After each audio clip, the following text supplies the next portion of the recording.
மீன ராசி. மீன ராசிக்கு அதிபதி குரு பகவான். ஒரு யோகங்கள் நிறைஞ்ச ஒரு ராசினா நீங்க தாங்க. செம்ம பிரில்லியண்டான குழந்தைங்க.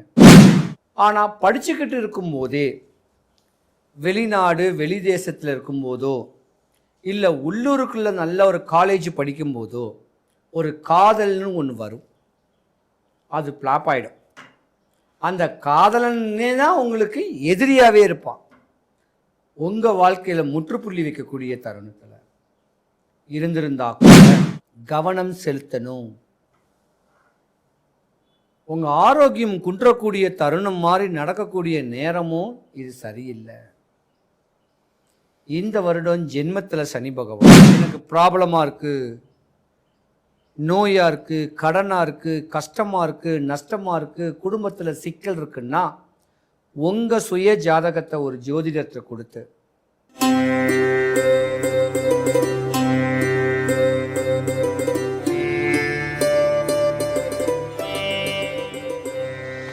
(2026) சித்திர மாதம் தமிழ் வருடப்பிறப்புக்கு பின்பு மேச ராசி முதல் மீன ராசி வரைக்கும் உங்களுடைய இரத்த சம்பந்தப்பட்ட உறவு ஒன்று பிரிய போகுது.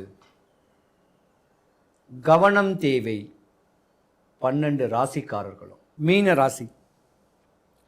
மீன ராசிக்கு அதிபதி குரு பகவான். ஒரு யோகங்கள் நிறைஞ்ச ஒரு ராசினா நீங்க தாங்க. செம்ம பிரில்லியண்டான குழந்தைங்க. படிப்பில் ஆக்டிவ், சுறுசுறுப்பு.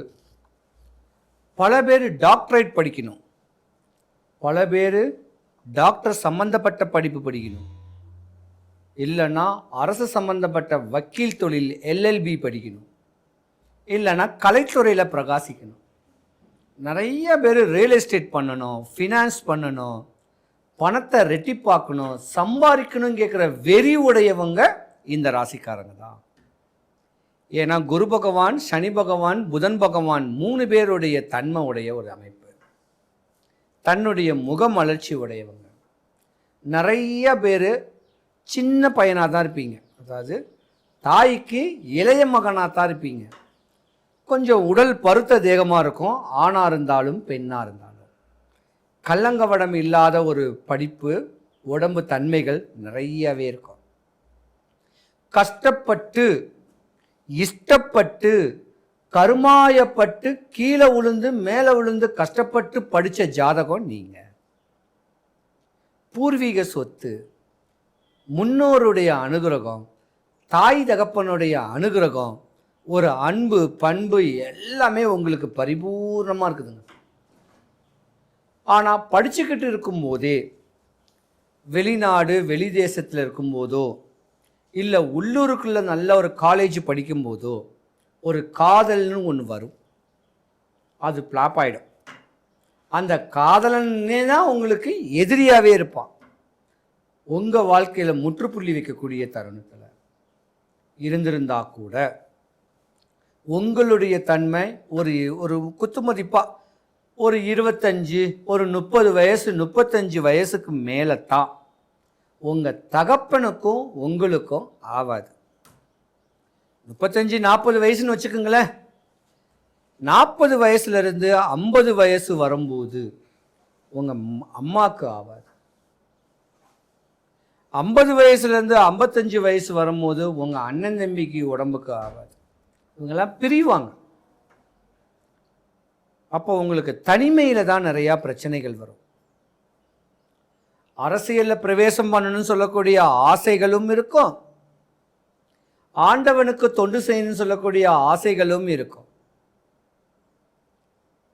ஏன்னா தனக்கு நடக்கக்கூடிய பிரச்சனைக்கு இதயம் பலவீனமாக ஆனவங்களுக்கு இதமே இறைவனை நாடுறது தான், இறைவனுக்கு தொண்டு செய்கிறது தான். அந்த தொண்டு மூலியமாக தன்னுடைய பயத்தை நீங்கள் போக்கிக்குவீங்க. ஆண்டவனுக்கு செய்யக்கூடிய தொண்டை மிகப்பெரிய தொண்டான்னு நினைக்கக்கூடிய தருணமும் இந்த மீன ராசிக்கு நிறையவே இருக்கு. கர்மக்காரகன் உங்கள் ஜாதகத்தில் இருக்கார். நிறைய சம்பாரிச்சா கோயிலுக்கு கொடுக்கணும், கோயிலுக்கு கட்டணும், கோயிலுக்கு தானம் பண்ணணும், பல அன்னதானங்கள் பண்ணணும்னு சொல்லக்கூடிய ஆதங்கங்கள் ஆசைகள் நிறைஞ்ச உங்கள் தன்மை இருக்கும். ஆனால் கடனாளியாக இருப்பீங்களே, கடன் கொடுத்தா வராது, உங்களை ஏமாற்றிடுவாங்க.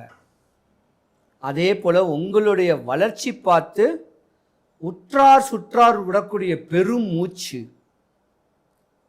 மீன ராசியில் ஆண்கள் இருந்தால் உங்கள் மனைவியுடைய பெருமூச்சு, மாமியாருடைய பெருமூச்சே உங்கள் மூச்சை நிப்பாட்டிடும்.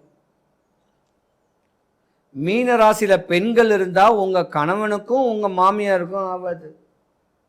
இது விதி. தனக்காக வாழ மாட்டீங்க, பிறருக்கு தொண்டு செய்யணும்னு சொல்லக்கூடிய எண்ணங்கள் உடையவங்க நீங்கள்.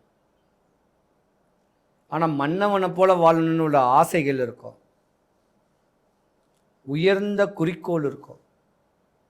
லட்சமாக கோடி கோடியாக சம்பாரித்து குவிக்கணும், அதில் புரளணும் அப்படின்னு ஆதங்கங்கள் ஆசைகள் இருக்கும். ஏதாவது ஒரு நட்பு கிடைச்சா அந்த நட்பு மூலியமாக நம்ம சம்பாரிச்சிட மாட்டோமா அப்படின்னு ஒரு ஏக்கமும் இந்த மீன ராசிக்கு நிறையவே இருக்கும். இருந்திருந்தா கூட உங்கள் ஆரோக்கியத்துக்கு நீங்கள் ஆள்படணும், கவனம் செலுத்தணும். உங்கள் ஆரோக்கியம் குன்றக்கூடிய தருணம் மாதிரி நடக்கக்கூடிய நேரமும் இது சரியில்லை. இந்த வருடம் ஜென்மத்தில் சனி பகவான், ராசிக்கு 12ஆம் இடத்துல ராகு பகவான். ராகு கேது பெயர்ச்சிக்கு அப்புறம்தான் உங்கள் வாழ்க்கையே நல்லாயிருக்கும். காலதாமதமாக திருமணம் நடக்கக்கூடியவங்களுக்கு திருமண ஏற்பாடும், கடனில் முழுகி தத்தளித்து குடும்பத்தை பற்றற்ற நிலையில் திண்டாடக்கூடியவர்களுக்கு யோக திசையும் இந்த ராகு கேது பெயர்ச்சிக்கு அப்புறம்தான் உண்டு. அது வரைக்கும் பொறுத்திடுங்க. அது வரைக்கும் உங்கள் முன்னோர் வழிபாடை பண்ணுங்க, உங்கள் வீட்டு குலதெய்வ வழிபாடை பண்ணுங்க. இப்படியாம்பட்ட ஒரு வழிபாடுகளை முறையாக பண்ணிக்கிட்டு வந்தால் தான் இந்த வருஷத்தை நீங்கள் பீட் பண்ணுவீங்க.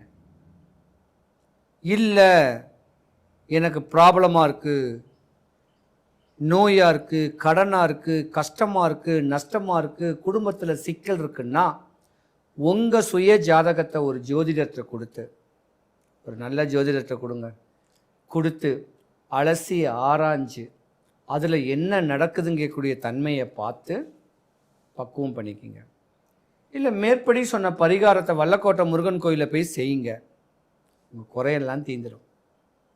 மீனராசி அன்பர்கள் அனைவருக்கும் சுபிக்ஷம், ஐஸ்வர்யம், கடாட்சியம் கிடைக்க எம்பெருமான் வல்லக்கோட்டை முருகனுடைய அருளாட்சி உங்களுக்கு பரிபூர்ணமாக கிடைக்க இறைவனை நான் பிரார்த்திக்கிறேன். சிவாய நம. குடும்பத்தில் ஒற்றுமையா எல்லாருமே இருக்கிறதுக்கும் எந்த விரயங்களும் ஆகாமல் இருக்க இந்த ஒரு சின்ன ஒரு பரிகாரத்தை பண்ணிங்கன்னா யாருக்கும் எந்த குறையும் வராது.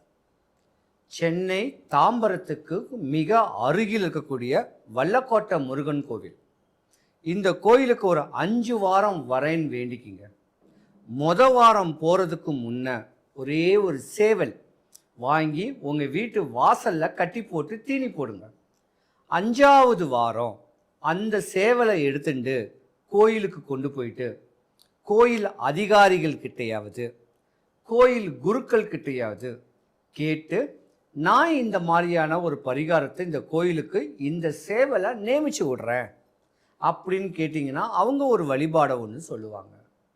அந்த வழிபாடை சொல்லும் போது அவங்க சொன்ன மாதிரி நம்ம அந்த பரிகாரத்தை பண்ணோன்னா குடும்பத்தில் ஒற்றுமை, நோய், அரசியல், ஆன்மீகம், கடன், பயம், சத்ரு, எதிரி, செய்வினையால் பல இடையூறுகள் அடைஞ்ச நீங்களும் கஷ்டங்களும் கருமாயமும் பற்ற நீங்களும் இந்த ஒரு சின்ன வழிபாட்டை முறையான நாள் வெள்ளிக்கிழமை, சனிக்கிழமை இந்த 2 தினத்தில் பண்ணிங்கன்னா உங்கள் வாழ்க்கை சுபிக்ஷம், ஐஸ்வர்யம், கடாட்சியம் கிடைக்கும். சிவாய நம.